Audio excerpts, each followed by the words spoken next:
사찰은 크게 평지가람형, 산지가람형, 석굴가람형의 세 가지 유형으로 분류되고 발전되어 왔습니다. 평지가람은 나라의 수도를 중심으로 왕실의 원당이나 국찰 등으로 많이 건립되었습니다.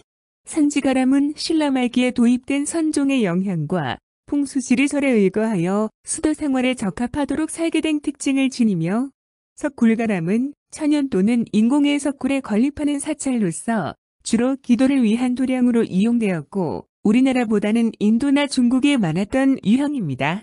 왜 우리나라만 이렇게 산지가람이 많아지게 된 것인가? 그 이유는 크게 5가지로 나누어 볼 수가 있습니다.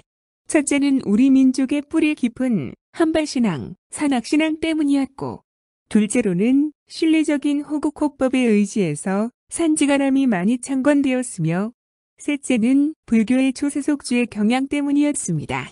넷째는 신라 말의 도상국사가 풍수지리학에 입각하여 재창하였다는 산천비보설의 영향력 때문이며, 끝으로 사찰이라고 하면 산설을 연상하게 된 가장 큰 이유는 조선시대의 배불정책 때문이었습니다.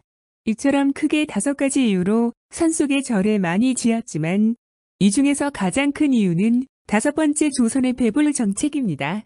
가장 큰 조선의 배불정책을 제외하고는 4가지 이유를 첫 번째로 이야기한 우리 민족의 뿌리 깊은 한발신앙, 산악신앙 때문이라고 요약할 수도 있습니다.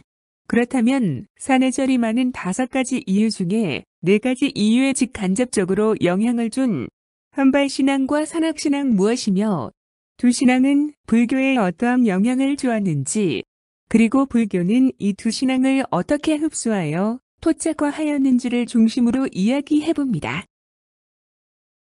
불교가 한박신앙 또는 한민족의 고대 신앙체계에서 받아들였다고 여겨지는 요소는 주로 한국 전통 문화와 신앙의 융합 과정에서 나타납니다. 한박신앙은 태양숭배, 자연숭배, 조상숭배 등 자연과 조화를 중시하는 특징을 가진 것으로 알려져 있으며, 불교가 한국에 전래될 때 이러한 요소들이 불교와 상호작용하며 독특한 한국 불교 문화로 융합되었습니다. 주요 영향을 아래와 같이 정리할 수 있습니다.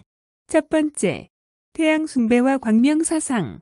한발신앙의 핵심 개념 중 하나인 태양숭배와 광명에 대한 사상은 불교의 비로자나 불숭배와 연결됩니다. 비로자나 불은 빛과 진리의 상징으로 한민족의 태양숭배 사상과 자연스럽게 융합되었습니다. 두 번째, 자연숭배와 산천신앙. 불교는 산천을 신성시하는 한국 전통 신앙과 결합하여 산신신앙, 용왕신앙 등으로 발전했습니다. 사찰 주변에 산신각, 용왕당을 두는 전통이 그 일입니다.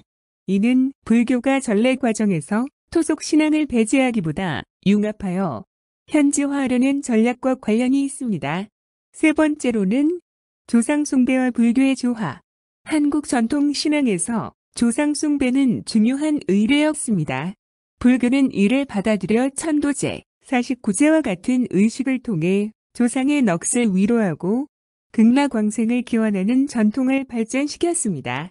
이러한 의식은 유교의 제사문화와도 융합되어 한국 고유의 불교 의례로 자리 잡았습니다. 네 번째, 삼신사상과 불교의 삼보. 한발신앙의 삼신, 천신, 지신, 이신, 사상은 불교의 삼보, 불, 법, 생, 개념과 융합되었습니다. 이는 우주와 인간의 조화를 중시하는 사상적 유사성을 기반으로 불교의 철학적 정착을 도왔습니다. 다섯 번째, 축제와 의례적 융합. 전통적인 한발신앙에서 농경 중심의 풍요와 감사 축제가 있었다면 불교는 이를 기반으로 팔관회, 연등회와 같은 불교 의례를 한국의 문화적 맥락에서 확장시켰습니다. 마지막 6번째, 샤머니즘과 불교의 융합. 한국의 고대 신앙은 강한 샤머니즘적 요소를 가지고 있었습니다. 불교는 무속신앙의 요소를 흡수하여 민간신앙과 연결되는 호국신앙이나 천룡신앙 등을 발전시켰습니다. 불교의 스님들의 수행자와 주술사의 역할을 동시에 맡으며 민중과 가까워졌습니다. 이처럼 불교는 한발신앙의 세계관과 의례적 전통을 받아들이고 변형하여 한국적 특성을 가진 불교로 자리 잡았습니다. 이는 불교의 포용성과 한국 문화의 독창성이 결합한 결과로 볼 수 있습니다. 산악신앙은 고대 한민족의 산을 신성시하며 산의 깃든 신령의 보호와 가호를 기원했던 신앙 체계를 의미합니다. 불교가 한국에 전래되면서 산악신앙의 전통적 요소를 받아들여 독특한 형태로 융합하였습니다. 불교가 산악신앙에서 흡수한 주요 내용은 다음과 같습니다. 첫 번째, 산신신앙과 산신각.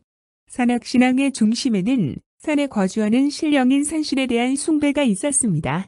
불교는 이를 받아들여 사찰 내에 산신각을 두어 산신을 기리는 공간을 마련하였습니다. 산신은 보통 사찰의 보호신으로 간주되며 산신각에서는 산신에게 제사를 지내는 의식이 이어졌습니다. 이는 불교와 전통 신앙의 융합을 잘 보여줍니다. 두 번째, 산천 숭배와 성지 신성화. 산악신앙에서 산은 신령의 거처로 여겨졌으며 불교 역시 산을 신성한 수행의 장소로 간주했습니다. 고대부터 산악지대에 사찰을 건립한 전통은 산악신앙의 영향을 받은 결과로 볼 수 있습니다. 한국의 많은 사찰은 산에 위치하며 이는 자연 숭배와 불교의 조화로운 공존을 상징합니다. 특히 불국토로 여겨지는 산을 중심으로 수행과 명상을 강조하며 산 자체를 불교적 성지로 승화시켰습니다. 세 번째, 호국신앙으로의 발전. 산악신앙은 산신을 민족과 마을을 지키는 존재로 여겼는데 불교는 이를 받아들여 호국 불교의 일환으로 발전시켰습니다. 산신을 불교적 해석으로 재구성하여 수호신 또는 천룡으로 통합하거나 불교적 신앙 체계 내에서 재해석했습니다. 사찰 내 산신각 의식은 이러한 호국적 요소를 강화하는 역할을 했습니다. 네 번째, 자연 숭배와 불교적 상징. 산악신앙의 자연 숭배 사상은 불교의 자연과 조화 철학과 맞닿아 있습니다. 산의 정기를 중시하는 전통이 불교의 수행 철학에 영향을 주었고, 이는 불교 수행자들이 산에서 고행하며 깨달음을 추구하는 한국 불교 전통에 반영되었습니다. 산의 신비로운 분위기는 불교적 수행 장소로서 적합하다는 인식이 강화되었습니다. 다섯 번째, 샤머니즘적 요소의 수용. 산악신앙에 포함된 샤머니즘적 요소는 불교의 민간 신앙적 실천으로 통합되었습니다. 산신은 불교에서 스님들이 민중에게 다가가는 중요한 연결고리 역할을 하였고 불교의 대중화에 기여하였습니다. 산신제, 기도, 염원 등은 불교의 의례와 융합되어 민속적이고 대중적인 신앙 형태로 자리 잡았습니다. 마지막 여섯 번째, 토착 신화와 불교 세화의 융합. 산악신앙의 신화나 전설은 불교 세화로 흡수되거나 변형되었습니다. 예를 들어 산신이 불교적으로 해석되어 과거 불법을 지키던 존재로 재해석되기도 하고 전통적인 신화 속의 산신들이 불교적 맥락에서 업적을 쌓은 깨달은 존재로 재구성되었습니다. 불교는 산악신앙에서 산신에 대한 숭배, 산과 자연을 신성하게 여기는 세계관, 그리고 샤머니즘적 의례 요소를 흡수하였으며 이를 불교적 철학과 수행 체계에 통합하여 한국 불교의 고유한 특징으로 발전시켰습니다. 이러한 융합은 한국 불교가 토착신앙과 조화롭게 공존하며 민중 속으로 깊숙이 스며들게 하는 데 중요한 역할을 했습니다. 산에 사찰이 많은 이유 5가지 중에서 한발신앙과 산악신앙을 중심으로 알아보았습니다. 이처럼 한국 불교를 이해를 하는 데는 불교의 전래되기 전부터 형성되어 있었던 한발신앙과 산악신앙을 이해를 하고 불교와 융합되는 내용을 이해하면 한국 사찰을 이해하는 데 많은 도움이 되리라 봅니다. 함께하여 주셔서 감사합니다.